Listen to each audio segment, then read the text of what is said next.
বুঝেন। Black magic থেকে বাঁচার জন্য সৌদি আরবের সাবেক গ্র্যান্ড মুফতি শেখ আব্দুল আজিজ বিন আব্দুল্লাহ বিন বাজ রাহিমাহুল্লাহ একটা চমৎকার আমল দিয়েছেন, সারা পৃথিবীতে রাকিদের কাছে জনপ্রিয় আমল। কিছু পানির মধ্যে কিছু বড়ই পাতা, নির্দিষ্ট কিছু সূরা পড়ে, এটা লম্বা প্রসেস আছে, এটা দিয়ে গোসল করলে নিয়মিত ব্ল্যাক ম্যাজিকের প্রভাব কেটে যায়। এবং এই আমলটাও আমি পরিচিত অনেককে দেখেছি, করেছি। আমাদের এই যে আপনাদের নিশান ভাই, এই মাহফিলের আয়োজক তানভীর ভাই, ওনার ফ্যামিলিতে উনি নিয়মিত রুকিয়া করেন এবং উনি আমাকে বলছেন, ভাই শরীরটা মনে হয়েছে শরীর থেকে কিছু চলে গেছে, পাতলা হয়ে গেছে। এই জন্য কোরআন তেলাওয়াত করবেন তো ইনশাআল্লাহ, বাসা বাড়িতে কোরআন চালাবেন তো ইনশাআল্লাহ। আমি শপথ করে বলছি, আল্লাহর কালামের মিরাকল যদি দেখতে চান, তাহলে দুষ্টজনের উপদ্রব আছে এবং অস্বাভাবিক বাসা ভিতরে সমস্যা, রোগ বালাই আছে, ব্ল্যাক ম্যাজিক আছে। কোরআন তেলাওয়াত শুনতে থাকেন, একদিন দুই দিন না, অনবরত আপনি ফিল করবেন যে কিভাবে আল্লাহর কুদরত জাহির হয়, কিভাবে শয়তান পালায়। আল্লাহ আমাদেরকে বোঝার তৌফিক দান। আপন ভাই বোন কেউ যদি গুনার কাজ করে, তাকে সেটা বলার মতো অবস্থা না থাকলে তার সাথে দূরত্ব বজায় রেখে চললে গুনাহ হবে কি? ভাই বেরাদার যদি গুনার কাজ করে, পাপের কাজ করে, অপরাধ করে, সংশোধন করবেন, বুঝাবেন, কিন্তু না, বুঝানোর কোনো বাও নাই, কথা শুনে না, বলার মতো নাই। অনেক সময় বড় ভাই হয়, বলার মতো থাকে না, বা ছোট ভাই হয়, তখন আপনি অভিমান করতে পারেন। অভিমান কি? যে তার সাথে আমি কথা বলবো না, দূরে থাকবো, তাকে বোঝানোর জন্য যে আমি তোমার উপরে অসন্তুষ্ট, এটা আপনি করতে পারেন। কিন্তু তাকে চিরকালের জন্য ত্যাগ করবেন, তার সাথে সম্পর্ক ছিন্ন করবেন, এই সুযোগ নাই। সে খারাপ হলেও এই সুযোগ নাই যে আপনি তাকে সম্পূর্ণ সম্পর্ক ছিন্ন করবেন। হ্যাঁ, সংশোধনের জন্য করতে পারেন। সব আলেম বলে যে আমরা হকের পাশে আছি, তোমরা আমাদের সাথে থাকো, তাহলে আমরা কার পাশে থাকবো? ভাইরা আমার, নবী করিম সাল্লাল্লাহু আলাইহি সাল্লাম দুইটা কোষ্ঠীপাতর দিয়ে গেছেন, মা আনা আলাইহি ওয়া আসহাবি, আমি যে আদর্শের উপর আছি এবং সাহাবায়ে কেরাম জামাতুস সাহাবা তারা মৌলিকভাবে যে আদর্শের উপর আছেন সেটি, এটার উপরে যারা প্রতিষ্ঠিত তারা কিয়ামতের ময়দানে নাজাত প্রাপ্ত দল। আর সেই সাথে নবীজি বলে গেছেন, তারাকতু ফিকুম আমরাইন, আমি তোমাদের মধ্যে দুইটা জিনিস রেখে গেলাম, কিতাবাল্লাহি ওয়া সুন্নাত রাসূলিহি, আল্লাহর কোরআন এবং রাসূলের সুন্নাত, লান তাদিল্লু মা তামাসসাকতুম বিহিমা, এগুলো যদি তোমরা আঁকড়ে ধরো, কোনদিন তোমাদের কেউ গোমরাহ করতে, পথহারা করতে পারবে। এই জন্য ওই মূলনীতি আপনি ধরে রাখবেন। যে সমস্ত উলামায়ে কেরামের কথা শুনবেন, এগুলো গ্রহণ করবেন, ইনশাআল্লাহ আল্লাহ তাআলা হকের উপরে রাখবেন। এগুলো গ্রহণ না করলে আপনি হকের উপরে প্রতিষ্ঠিত থাকতে পারবেন। অতএব ব্যক্তি নয়, বরং কোরআন সুন্নাহর অনুসরণ করবেন। যে আলেম কোরআন সুন্নাহর আলোকে কথা বলে তার কথা শুনবেন, সে যেই হোক না, কোরআন সুন্নাহর বাইরে কথা বললে সেটাকে বর্জন করবেন। আল্লাহ আমাদের সবাইকে উলামাদের অনুসরণ, অনুকরণ, কোরআন এবং সুন্নাহর আলোকে করার তৌফিক দান করুন। বিষয়টি হলো, আপনাদের কাছে আমার প্রশ্ন, নামাজের কোন ত্রুটিটা নিয়ে আপনারা সবচেয়ে বেশি চিন্তিত? নামাজের মধ্যে আমাদের অনেক ত্রুটি হয়, তাই না? এর মধ্যে সবচাইতে বেশি চিন্তিত কোন ত্রুটিটা নিয়ে?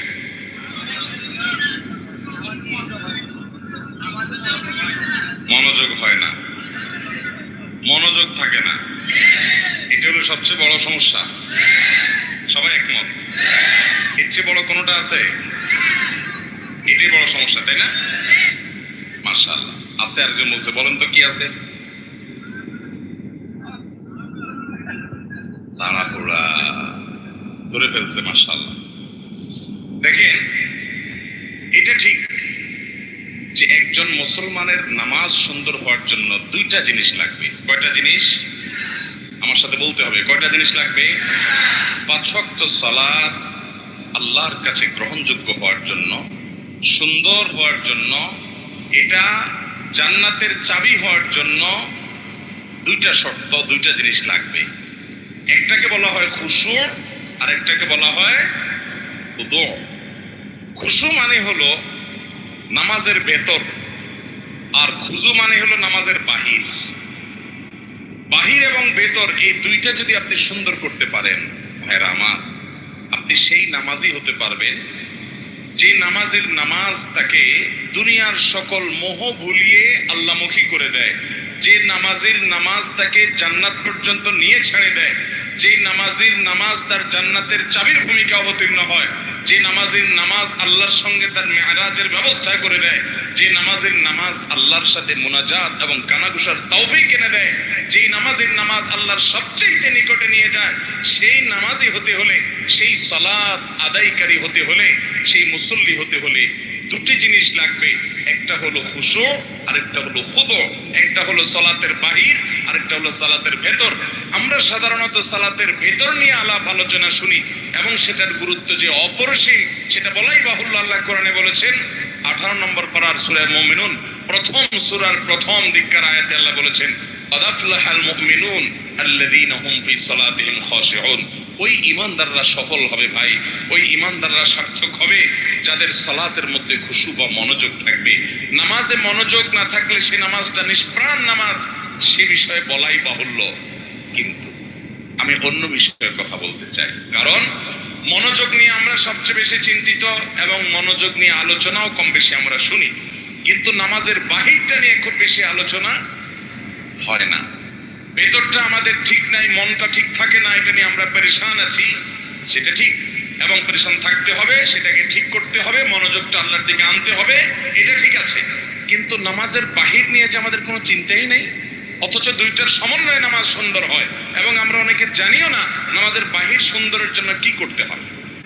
মোহতারাম হাজরিন, নামাজের এই বাহিরের দিকটাকে বলা হয় খুদুর, ভেতরের দিকটাকে বলা হয় খুশুর, আর বাহিরের দিকটাকে বলা হয় খুদু।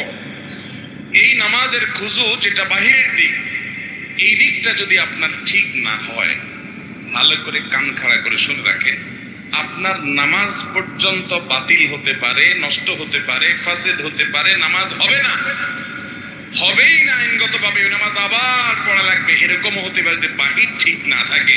আপনার যদি ভেতর ঠিক না থাকে তাহলে নামাজটা আল্লাহর দরবারে গ্রহণযোগ্যতার লেভেল পাবে না, মর্যাদা পাবে না, ঠিক, কিন্তু আইনত কাগজ ও কলমে আপনার নামাজ হয়ে যাবে।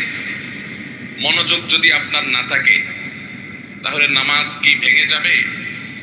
কথা বুঝেন নাই? নামাজ ভঙ্গের কারণগুলোর ভিতরে মনোযোগ না থাকা, এরকম কিছু শুনছেন?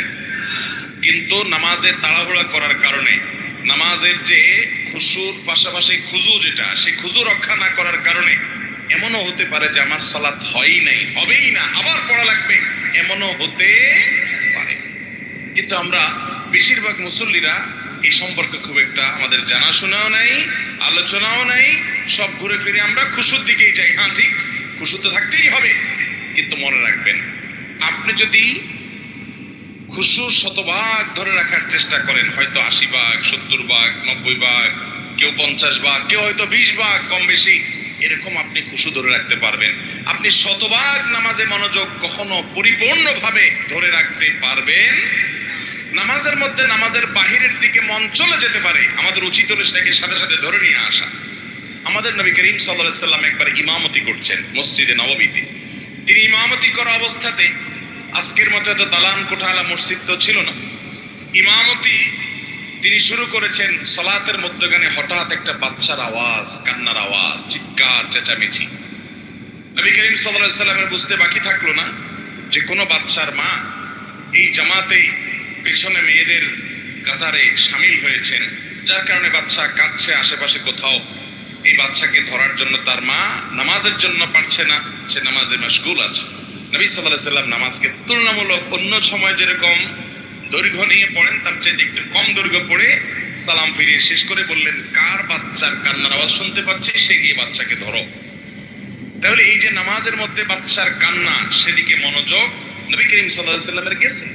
মানুষ হিসাবে আওয়াজ হলে সেদিকে মনোযোগ যেতে, কিন্তু আমাদের চেষ্টা থাকবে মনোযোগটা ধরে রাখা। কিন্তু যদি কোনো কারণে মনোযোগ আপনি ধরে রাখতে পারেন নাই, আইনত কাগজে কলমে মাসআলার দিক থেকে নামাজ হয়ে যাবে, কারণ নামাজের মধ্যে এত % মনোযোগ থাকতে হবে এরকমটা ফরজ বা ওয়াজিব নয়। আবার কেউ ভুল বুঝবেন না, তাহলে মনোযোগের দিকে খেয়াল করার দরকার নাই। মনোযোগ দিকে খেয়াল করতেই হবে, নাহলে সফল মুমিন হবেন না, জান্নাতুল ফেরদাউসে যেতে পারবেন না, সেই চেষ্টা করতেই হবে। কিন্তু আপনি চেষ্টা করলেও একেবারে 100% মনোযোগ যে ধরে রাখতে পারবেন সেটা জরুরি না, সেটা সম্ভব না, কিন্তু আপনার চেষ্টা থাকতে হবে।